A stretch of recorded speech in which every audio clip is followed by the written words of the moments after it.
Hello to all my spiritual seekers. तो आगे की कहानी शुरू करते हैं।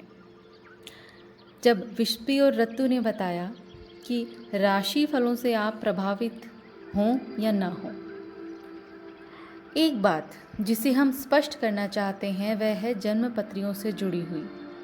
जब आप अखबारों में अपना साप्ताहिक अथवा दैनिक भविष्यफल पढ़ते हैं तो इसका आपके मन पर असर पड़ता है। आपके विचार बड़े ताकतवर होते हैं और उन बातों से प्रभावित हो जाते हैं जिन्हें आप पढ़ते हैं, और इस तरह भविष्यफल के अनुसार घटनाओं का प्रवाह निश्चित हो जाता है। इसलिए आप कहने लगते हैं कि भविष्यफल सही था। यह और कुछ नहीं बल्कि कमज़ोर मन के लोगों के दिमाग को एक प्रकार से भ्रष्ट करना है। यदि आप चाहते हैं कि कुछ आपके मन मुताबिक हो तो इसमें प्रायः आपके सकारात्मक विचार निश्चित रूप से मदद करेंगे। आपके अवचेतन मन को यह पता चल जाता है कि भविष्यफल गलत है, लेकिन आपके भौतिक मन को लगेगा कि यह सही है। आपका अवचेतन मन सच जानता है।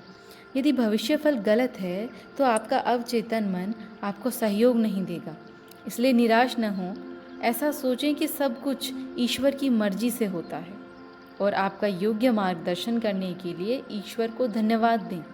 अपनी खुद की स्वतंत्र इच्छा शक्ति का इस्तेमाल करिए और ज्योतिषों और उनके भविष्य कथनों द्वारा ठगे जाने से खुद को बचाइए। यह सब आप पर और आपकी पसंद पर निर्भर करता है। अगली बात विवाह के बारे में। जीवात्मा जगत में शादियां नहीं होती, लेकिन पृथ्वी पर बच्चों की खातिर और इस कारण कि बुढ़ापे में पति पत्नी को एक दूसरे की ज़रूरत होती है, हम टूटी हुई शादियों को दोबारा जोड़ने की कोशिश करते हैं। पृथ्वी पर बच्चों की सुरक्षा के लिए ज्ञानी मनुष्यों ने विवाह की परंपरा चलाई, क्योंकि उन्होंने देखा कि लोग बच्चों की जिम्मेदारी नहीं ले रहे थे, उनकी देखभाल नहीं कर रहे थे। इसीलिए उन्होंने बच्चे पैदा करने के लिए शादी को अनिवार्य बनाया, ताकि अकेले होने के बजाय पति पत्नी दोनों मिलकर बच्चे का पालन पोषण अच्छी तरह से कर सकें। दो लोगों के लिए इकट्ठे रहना, एक दूसरे की मदद करना और एक अच्छे नागरिक बनने के लिए अपने बच्चों को शिक्षित करना समझदारी की बात है। बुढ़ापे में पति पत्नी एक दूसरे की देखभाल कर सकते हैं, एक दूसरे को साथ दे सकते हैं और सांसारिक समस्याओं का सामना मिलकर कर सकते हैं। इस प्रकार शादियां पहले से तय की हुई नहीं होती हैं। बहरहाल हम यह बात कहते हुए डरते हैं क्योंकि हो सकता है पृथ्वी पर बहुत सारे लोग कहने लगें कि जब शादियां ईश्वर द्वारा तय नहीं की जाती तो शादी क्यों की जाए और समस्याएं क्यों खड़ी की जाएं। क्यों ना हम स्वतंत्र रहें। हमारी पुस्तक में यह छापने से पहले मेरी आपको इस पर खूब विचार करने की सलाह है। हम उनकी मदद करना पसंद करते हैं जिनकी शादियां टूट गई हों, ताकि वे सुखपूर्वक रह सकें, क्योंकि यही उनके लिए अच्छा है। लेकिन कभी कभी पति या पत्नी में से कोई भी एक बिल्कुल दुष्ट होता है और दूसरे साथी तथा अपने बच्चे को शारीरिक और मानसिक रूप से प्रताड़ित करता है। तब दूसरे साथी के लिए उसके साथ रहना असंभव हो जाता है और ऐसी स्थिति में हम ईश्वर से कुछ ऐसा करने की प्रार्थना करते हैं जो संबंधित सभी पक्षों के लिए सबसे श्रेष्ठ हो। पति और पत्नी के लिए एक दूसरे को प्यार करना और अपने बच्चों के साथ एक परिवार के रूप में सामंजस्य और हंसी खुशी के साथ रहना ही सबसे श्रेष्ठ बात है, ताकि सांसारिक समस्याओं का सामना वे अच्छी तरह कर सकें। पृथ्वी पर प्रत्येक मनुष्य के लिए घर का सामंजस्य और खुशहाल माहौल सबसे ज़रूरी है। आपसी आदान प्रदान और सहनशीलता सभी शादियों के लिए अनिवार्य होता है। अब हम आपको प्रार्थना के बारे में कुछ बताना चाहेंगे। प्रार्थनाएं हमेशा संक्षिप्त और सच्ची होनी चाहिए। आप पूरी तरह से एकाग्र होने चाहिए। आपकी दुनिया में लंबी प्रार्थनाओं से आप कभी एकाग्र नहीं हो पाते और न ही आपका उन पे पूरी तरह मन लगता है। बिना पूर्ण भक्ति, एकाग्रता और निष्ठा के जब आप किसी पुस्तक से प्रार्थनाओं को पढ़ते हैं तो यह बस एक उपन्यास पढ़ने जैसा होता है। प्रतिदिन एक ही स्थान पर प्रार्थना करने का प्रयास करें, क्योंकि इससे आप उस स्थान पर ऊर्जा के मजबूत और शुद्ध स्पंदनों का निर्माण करते हैं। सही भाषा में कहें तो उस जगह की वाइब्रेशंस बढ़ जाती हैं आपके प्रार्थना के विचारों से। बेशक प्रार्थना आप कहीं भी कर सकते हैं, लेकिन यदि आप इसके लिए एक स्थान चुन लें तो अच्छे स्पंदन परावर्तित होकर आप तक पहुंचेंगे और इससे आपको बहुत मदद मिलेगी। अगर हम मंदिर का कंसेप्ट समझें तो ये भी कुछ इसी तरह से है। वहाँ पे ढेरों लोग आकर प्रार्थना करते हैं, इस वजह से उस जगह की वाइब्रेशंस इंक्रीज़ हो जाती हैं। इसीलिए जब हम वहाँ जाते हैं तो हमें एक पॉजिटिव एनर्जी फील होती है।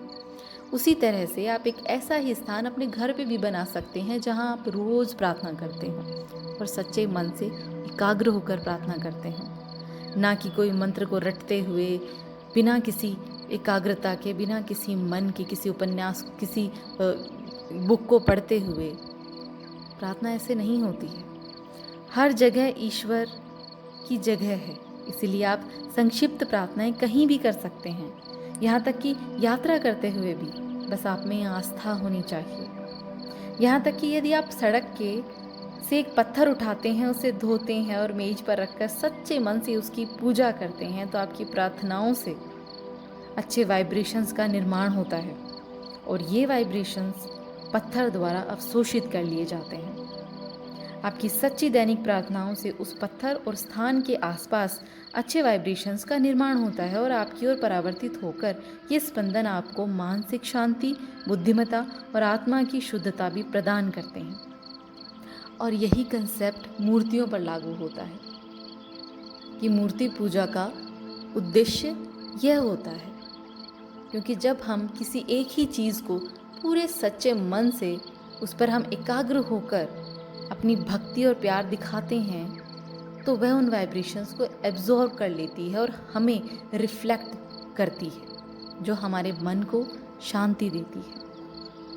बस ईश्वर में पूर्ण आस्था रखिए और संपूर्ण रूप से एक सच्चा और नेक जीवन जीते रहिए।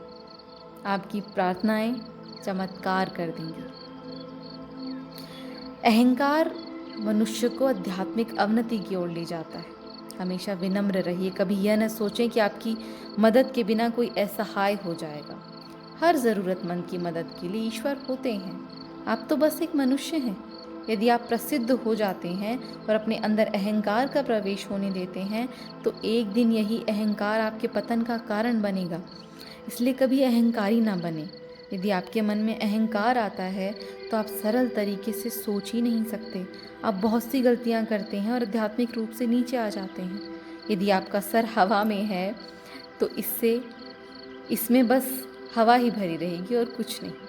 आप में कोई समझदारी नहीं होगी। यकीन मानिए, कोई आपके बिना असहाय नहीं होता। असहाय तो सर्वशक्तिमान ईश्वर के बिना आप हो जाएंगे। आप अपने पापों का हिसाब चुकाने से कभी बच नहीं सकते। जैसा हम बोएंगे वैसा काटेंगे। ईश्वर का न्याय पूर्णतः सही होता है।